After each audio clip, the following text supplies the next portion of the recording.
गुरुर्ब्रह्मा गुरुर्विष्णु गुरुर्देव महेश्वरा गुरु साक्षात् परब्रह्म तस्मै श्री गुरुवे नमः।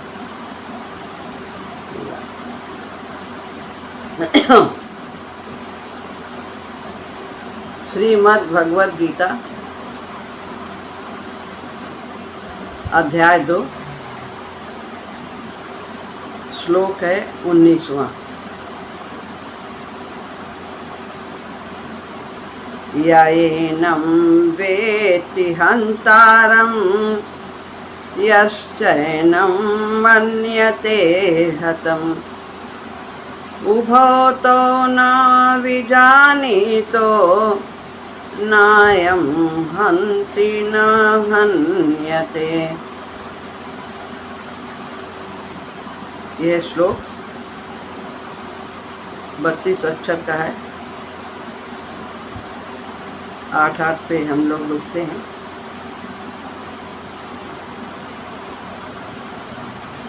यह माने जो मनुष्य एनम इस अविनाशी शरीर को हंतारम मारने वाला वेत्ति मानता है और क्या माने और या जो मनुष्य एनम इसको हतम मरा मन्यते मानता है तो वे उभव माने दोनों ही इसको न माने नहीं जानते हैं, विजानीता जानते हैं। अयम यह ना तो नहीं हन्ति मारता है और न माने नहीं हन्यते मारा जाता है।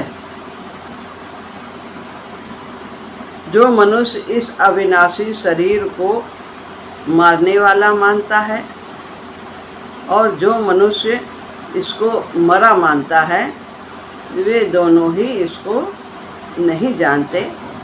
यह ना मारता है और ना मारा जाता है।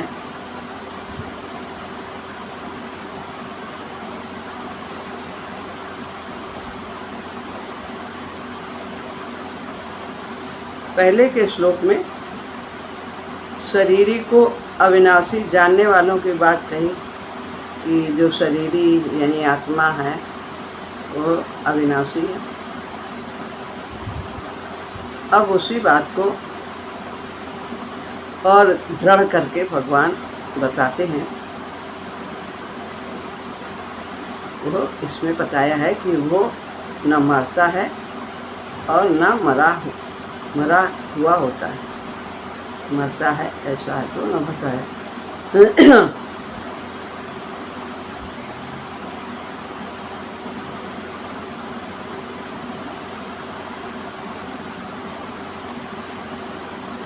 या एनम वेत्ति हंतारम जो इस शरीरी को मारने वाला मानता है वो ठीक नहीं जानता कि मैंने उसको मार दिया, अस्त्र से मारा, जला दिया, क्या किया। किसी भी स्थूल वस्तु से आत्मा का हनन नहीं किया जा सकता क्योंकि आत्मा अत्यंत सूक्ष्म है और सूक्ष्म से सूक्ष्म का ही विनाश हो सकता है और आत्मा से सूक्ष्म कुछ है ही नहीं। तो इसको किसी भी प्रकार से आगे श्लोक में आएगा कि ना तो जलाया जा सकता है, न गीला किया जा सकता है, न सुखाया जा सकता है, न अस्त्र शस्त्र से इसका छेदन किया जा सकता है क्योंकि ये सब स्थूल है। जो इस शरीरी को मारने वाला मानता है वो ठीक नहीं जानता, कारण कि शरीरी में कर्तापन नहीं है। यानी आत्मा तो कुछ कर ही नहीं सकता, वो कैसे किसी को मार सकता है। तो जो मारेगा वो भी तो आत्मा ही होगा, और आत्मा कुछ करता नहीं। शरीर से होता है शरीर का हनन, आत्मा, और हम सब आत्मा, हम कभी मरते नहीं। वो ठीक नहीं जानता, कारण कि शरीरी में कर्तापन नहीं है।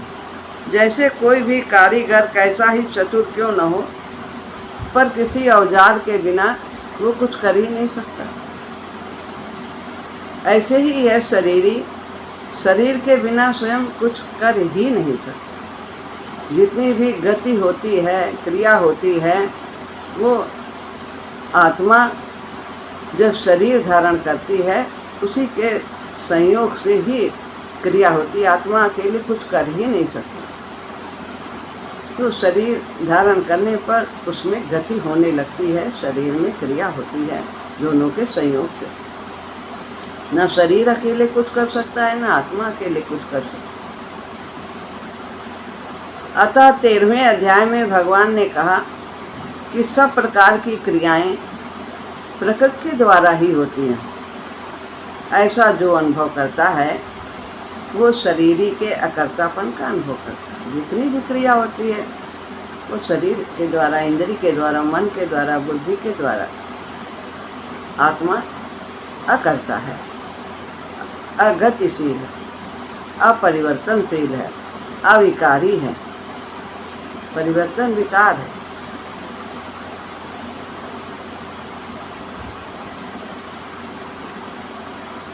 अर्थ यह हुआ कि शरीरी में कर्तापन नहीं है। शरीरी, देही, परा, ये सब इसके पर्यायवाची हैं आत्मा के, और अनेक नाम हैं। पर ये शरीर के साथ तादात्म्य करके, संबंध जोड़कर शरीर से होने वाली क्रिया को अपने द्वारा मान लेता है। जो शरीर के द्वारा क्रिया हो रही तो वो उसने शरीर को अपना समझ लिया, इसलिए उससे होने वाली क्रिया को भी वो अपने द्वारा ही मान लेता है, और इसीलिए वो बंधन में बनता है। अगर यह शरीर के साथ संबंध ना जोड़े तो ये किसी भी क्रिया का कर्ता नहीं बनेगा और ना ही भोक्ता बनेगा। जब करने वाला नहीं तो भोगने वाला भी नहीं। यह शयनम मन्यते हतम। आगे कहते हैं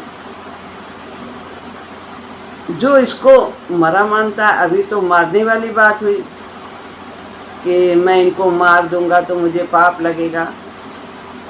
तो अर्जुन को बताते भगवान, तुम तो आत्मा हो, तुम तो कुछ करते ही नहीं हो, कर ही नहीं सकते, आत्मा कुछ कर ही नहीं सकती, तो तुम कैसे किसी को मार सकते हो। तो अब यहाँ पर मरा हुआ की बात करते हैं। जो इसको मरा मानता है वो भी ठीक नहीं जानता। जैसे यह शरीर ही मारने वाला नहीं है, ऐसे ही यह मरने वाला भी नहीं, मरती ही नहीं, आत्मा है। जैसे एक दीपक को हम एक कमरे से लेकर के दूसरे कमरे में रख देते हैं, जलते हुए दीपक को, तो दीपक को तो कुछ फर्क पड़ा नहीं, कमरे में अंधकार हो गया, लेकिन दीपक तो ज्यों का त्यों जल रहा है, वो तो दूसरे कमरे में प्रकाश कर रहा है। ऐसे आत्मा भी अनेक शरीरों को विकास की मांग के अनुसार धारण करती है उन्नत की प्राप्ति के लिए।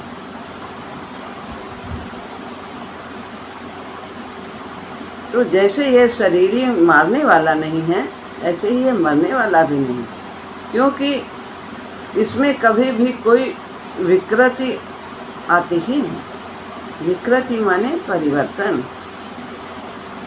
पैदा होना, बढ़ना, घटना, ये सब, ये फिर अंत में मृत्यु को प्राप्त होना। जैसे बताया है कि यह बदलता नहीं, ये बढ़ता नहीं, ये क्षीण नहीं होता और ये मरता भी नहीं, इसमें कोई परिवर्तन नहीं है।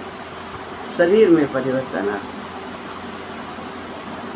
तो जिसमें विकृत आती है, विकार आते हैं, विकार है परिवर्तन, जो है वो विकार है। जिसमें विकृत आती है यानी परिवर्तन होता है, अर्थात जो उत्पत्ति और विनाशशील होता है। कौन पैदा होता है? शरीर पैदा होता है, शरीर मरता है। आत्मा न कभी पैदा होती है न मरती, न जायते म्रियते वा कदाचित् नायम भूत्वा भविता वा। आगे आएगा श्लोक।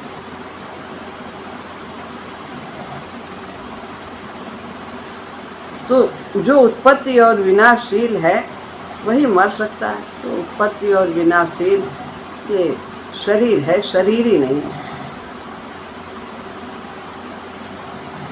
उभव तो न विजानीतो नायम हन्ति न हन्यते। अब बताते हैं दोनों ही इसको सही नहीं जानते। जो सोचता है मैं मार रहा हूँ और वो मर गया है, मैं मर गया हूँ, तो वो दोनों ही ठीक नहीं जानते इसको। उभव तो न, दोनों ही, वे दोनों ही नहीं जानते। अर्थात जो इस शरीर को मारने वाला मानता है वो भी ठीक नहीं जानता, और जो इसको मरने वाला जानता है कि ये सब मर जाएंगे, इतने लोग, सब हम युद्ध करेंगे, युद्ध में मारेंगे, सब की हत्या कर देंगे, सब मर जाएंगे, तो वो भी ठीक नहीं जानता।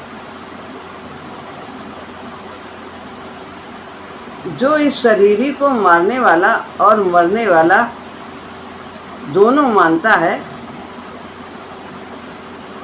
तो वो ठीक नहीं जानता। क्या वो ठीक जानता है? इसका उत्तर है वो भी ठीक नहीं जानता।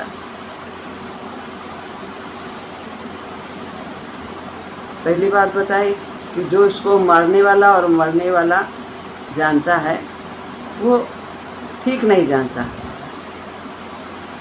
अब उसी बात को कहते हैं कि कारण कि यह शरीरी वास्तव में ऐसा नहीं है, ये मर जाएगा या इसको मारा जाएगा, ऐसा नहीं है। ये नाश करने वाला भी नहीं है और नष्ट होने वाला भी नहीं। ये किसी का नाश कर भी नहीं सकता और स्वयं भी नष्ट नहीं हो सकता, क्योंकि ये अकर्ता है, ये कुछ कर ही नहीं सकता।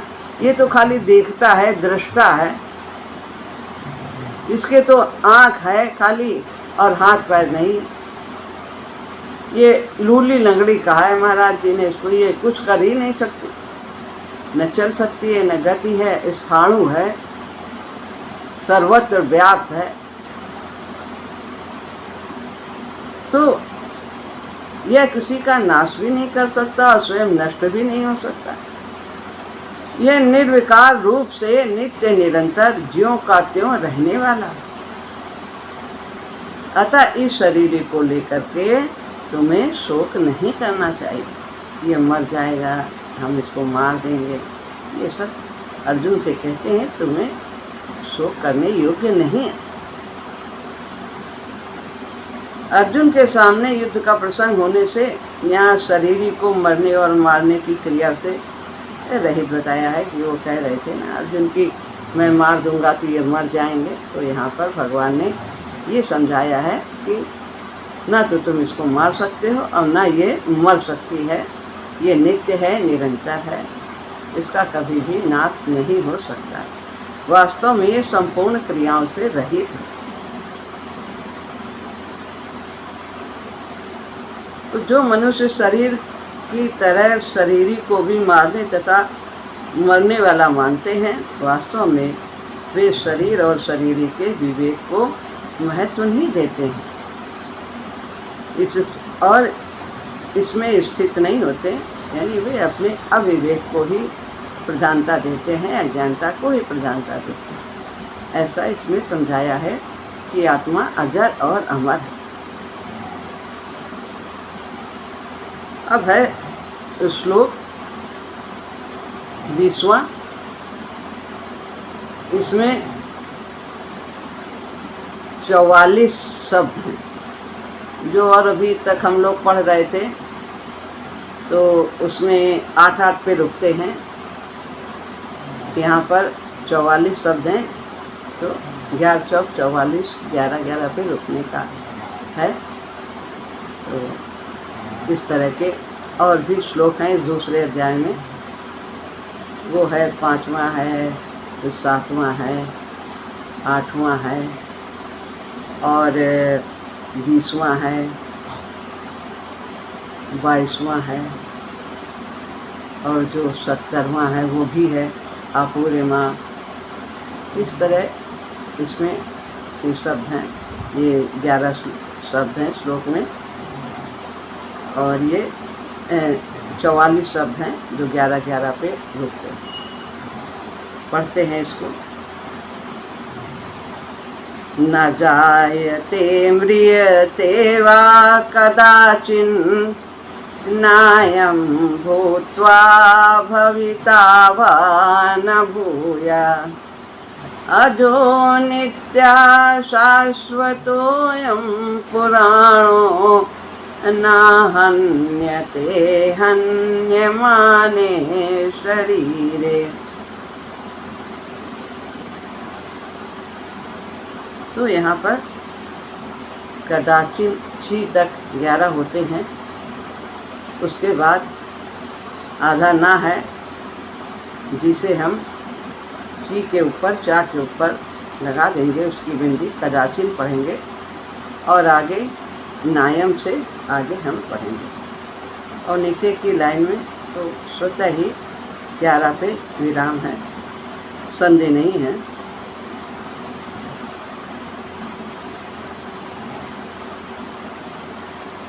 न माने नहीं, जायते माने जन्मता है, म्रियते मरता है, व और कदाचिन कभी भी, न नहीं, यह अयम भूत्वा उत्पन्न हो करके, भूया फिर भविता होने वाला नहीं है, ऐसा भी नहीं है। अयम यह अजा है, जन्म रहित है, नित्य है, निरंतर है, सदा रहने वाला है, शाश्वत है, शाश्वत है, पुराण अनादिकाल से है, शरीरे शरीर के, हन्य माने मारे जाने पर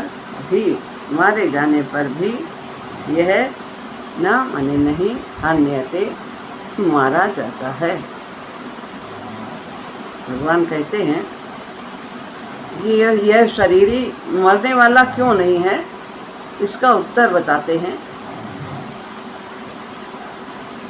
कि यह शरीरी ना कभी जन्मता है और न मरता है।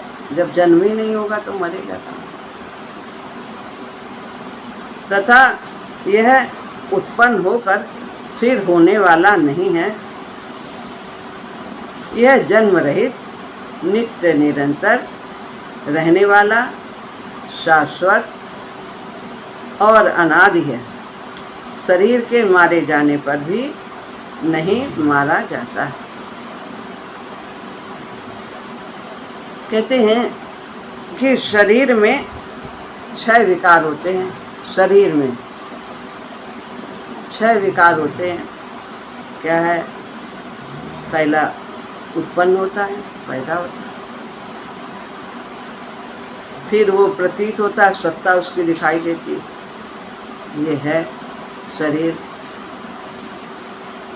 फिर उसमें बदलना शुरू हो जाता है, परिवर्तन हो जाता है, होने लगता है, बढ़ता है और फिर उसके बाद घटता है। बढ़ने के बाद एक युवा अवस्था में तक बढ़ता है तौर तक, फिर उसके बाद उसमें घटना चालू हो जाता है, नष्ट फिर हो जाता है, एक समय आता है। ये इसमें 6 परिवर्तन होते हैं, ये विकार कहे जाते हैं। यह शरीर इन 6 विकारों से रहित है, परंतु आत्मा इन विकारों से रहित है। ना वो पैदा होती है, न घटती है, न बढ़ती है, न क्षीण होती है, न उसको किसी भी प्रकार से उसमें ये परिवर्तन नहीं होता। यही बात भगवान इस श्लोक में बता रहे हैं। न जायते म्रियते वा कदाचिन, कदाचित किसी भी समय। जैसे शरीर उत्पन्न होता है ऐसे ही यह शरीरी कभी भी किसी भी समय में उत्पन्न नहीं होता। जो मरेगा वो पैदा होगा, जो पैदा होगा वो मरेगा। तो आत्मा न पैदा होती है न मरती है। शरीर पैदा होते हैं और शरीर मरते, बढ़ते हैं, घटते हैं। भगवान ने इसी शरीरी को अपना अंश बताते हुए इसे सनातन कहा है, सदा रहने वाला कहा। ममैव वांशो जीवलोके जीवभूतः सनातन मन षष्ठानि इंद्रियाणि प्रकृति स्थान कर सके। इस संसार में ये जीव सनातन है, मेरा ही अंश है। लेकिन माया के कारण ये जो मन बुद्धि इंद्रियां को ये आकर्षित है। ये शरीरी कभी मरता भी नहीं, मरता वही है जो पैदा होता है, और उसी के लिए मरने का शब्द होता है। तो जहाँ पर शरीर है, प्राण है, वहीं वियोग होता है। परंतु शरीरी में न संयोग है और न वियोग है, दोनों ही नहीं है। ये ज्यों का त्यों रहता है। इसका संयोग वो तो उससे अलग है, जुड़ता ही नहीं है। तो शरीर अलग है, शरीरी अलग है, संयोग तो उससे संबंध नहीं है उसका कोई। जैसे हम मकान से बिल्कुल अलग हैं, हम उसमें चिपके नहीं हैं। जब चाहें हम बाहर जा सकते हैं, कहीं भी रह सकते। सभी विकारों में जन्मना और मरना, ये दो विकार ही मुख्य हैं। मुख्य बात वर्ता करता है वो तो खैर है, लेकिन मुख्य बात पैदा होना और मरना है। अतः भगवान ने इन्हीं दो बातों का ही निषेध किया है कि वो न पैदा होता है न मरता है। जिसको पहले न जायते कहा, उसी को दोबारा अजा भी कहा है, फिर दोबारा कहा है अजन्मा है। पहले इसी श्लोक में कहा है न जायते, और फिर अजा भी कह दिया, और मृत्यते भी कहा है मरने के लिए, और फिर उसको न हन्यते, हन्य माने शरीर, फिर उसी बात को पुष्ट करने के लिए दोबारा उसी बात को, उसी को महत्व दिया।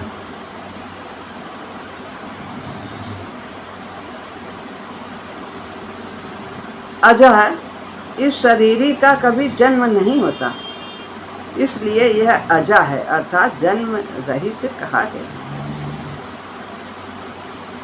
नित्य है, यह शरीरी नित्य निरंतर रहने वाला है।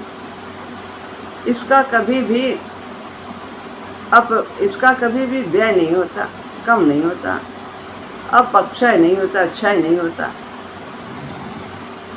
अपक्षय तो अनित्य वस्तु में होता है, घटना बढ़ना, क्षय होना। जो अनित्य है, सांसारिक पदार्थ है, लौकिक पदार्थ हैं, जड़ पदार्थ हैं, इन सब का घटना बढ़ना होता है। आत्मा तो अलौकिक है, भगवान का अंश है, इसमें कोई भी परिवर्तन नहीं होता। जैसे आधी उम्र बीतने पर शरीर घटने लगता है, बल क्षीण होने लगता है, इंद्रियों की शक्ति भी कम होने लगती है, इसी प्रकार शरीर, इंद्रियां, अंतःकरण आदि का तो अपक्षय होता है, यानी क्षय होता है, क्षीण होती है। पर शरीर का कभी भी अपक्षय नहीं होता, यानी कभी भी क्षीण नहीं होता। इस नित्य तत्व में कभी भी किंचित मात्र कोई कमी नहीं आती है। अब कहते हैं शाश्वत है। यह नित्य तत्व निरंतर एक रूप, एक रस रहने वाला है, इसमें कोई परिवर्तन नहीं, न बड़ा होता है, न बूढ़ा होता है, न क्षीण होता है। उसी बात को भगवान अर्जुन को बार बार हर प्रकार से समझाने का प्रयास करते हैं, और उन्हीं के माध्यम से हम सबको भी समझना है। इस अवस्था का परिवर्तन नहीं होता है, इस कोई भी अवस्था का, अर्थात ये कभी बदलता नहीं, इसमें बदलने की योग्यता है ही। पुराना, ये अविनाशी तत्व पुराना है, बहुत प्राचीन, इसका आदि नहीं पता, अनादि है। ये इतना पुराना है कि ये कभी पैदा हुआ ही नहीं। उत्पन्न होने वाली वस्तुओं में देखा जाता है कि जो वस्तु पुरानी हो जाती है वो फिर बढ़ती नहीं, प्रत्युत नष्ट हो जाती है। कभी कुछ नष्ट हो जाता है, एक एक पदार्थ संसार का बढ़ता है, और जब पुराना होता है, जीर्ण होता है, फिर उसके बाद वो नष्ट हो जाता है। फिर यह तो अनुत्पन्न तत्व है, पैदा ही नहीं हुआ, उत्पन्न ही नहीं हुआ। जो पैदा होता है वही मरता है। इसमें बढ़ना रूप विकार कैसे हो सकता है? तो बढ़ना रूप विकार तो उत्पन्न होने वाली वस्तुओं में ही होता है, इस नित्य तत्व में नहीं बढ़ता। न हन्यते हन्यमाने शरीरे,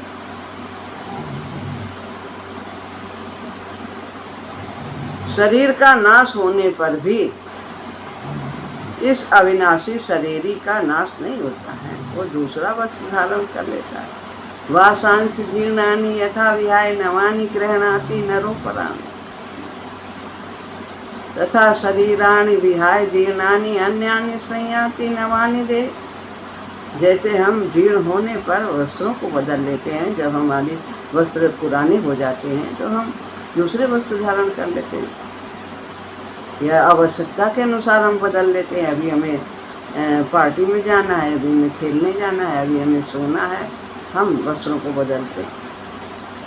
ऐसे ही आत्मा भी अपने शरीर रूपी वस्त्रों को बदलती है। चाहे वो जीर्ण का मतलब ये नहीं है कि वो बूढ़ा हो जाए तभी शरीर बदले, नहीं, विकास की मांग के अनुसार ही वो शरीर बदलते हैं।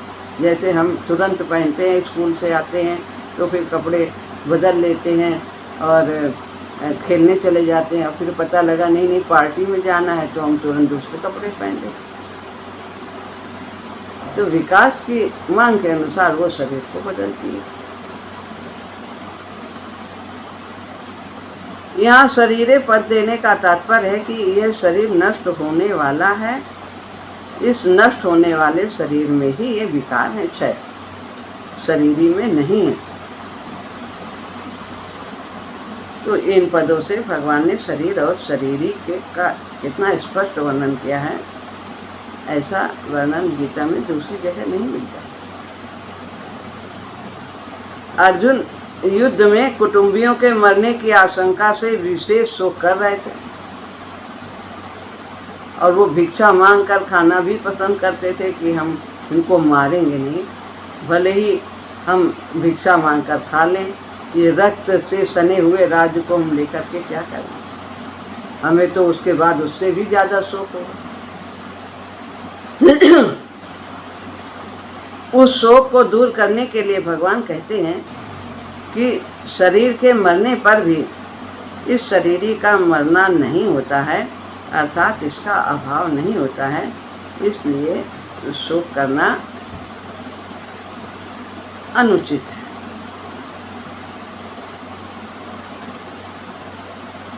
अब हम 21वां श्लोक लेते हैं। ये 32 अक्षर का है, 8 पद है इसके विराम।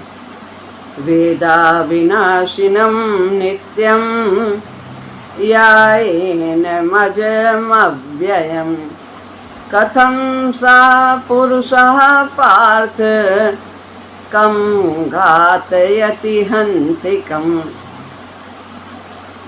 हे प्रथानंदन, पार्थ का तात्पर्य या माने जो पुरुषः पुरुष मनुष्य एनम इस शरीरी को अविनाशिनम अविनाशी नित्य नित्य अजन्मा जन्म रहित अजल अव्यय अव्यय वेद माने जानता है, स वह कथम कैसे कम किसको मारे हंति और कम कैसे किसको मरवाए, जो यह जानता है। हे प्रथानंदन, जो मनुष्य इस शरीरी को अविनाशी नित्य जन्म रहित अव्यय जो क्षीण ना हो जानता है, वह कैसे किसको मारे और कैसे किसको मरवाए।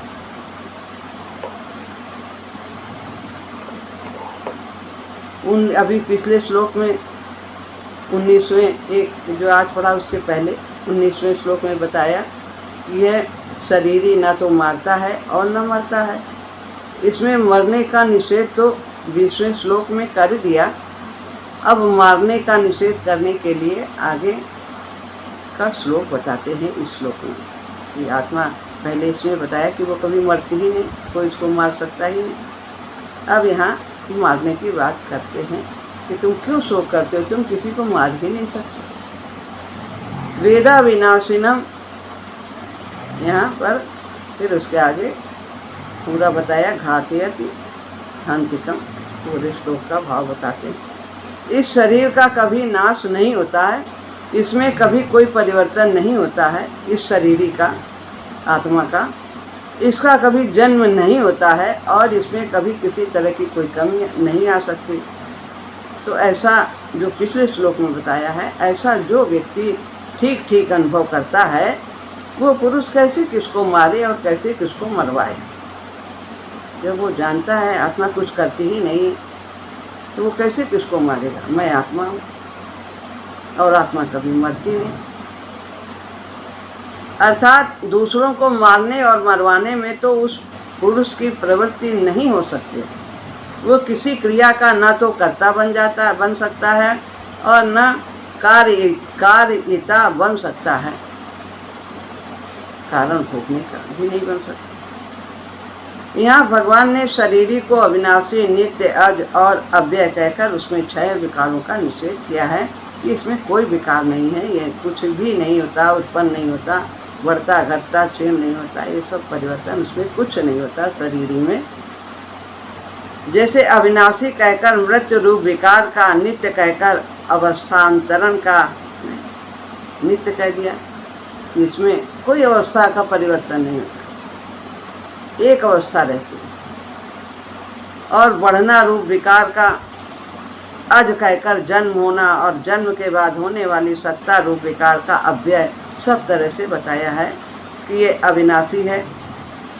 मृत्यु का बताया, नित्य है, इसमें कोई अवस्था का अंतर नहीं आता है और इसमें बढ़ना घटना नहीं होता है। अज कह कर के बताया कि इसका जन्म नहीं होता है और जन्म के बाद होने वाली जो है मृत्यु होती है, तो उसको अव्यय कह के बता दिया है कि ये अव्यय है, इसमें कोई कमी नहीं आती है।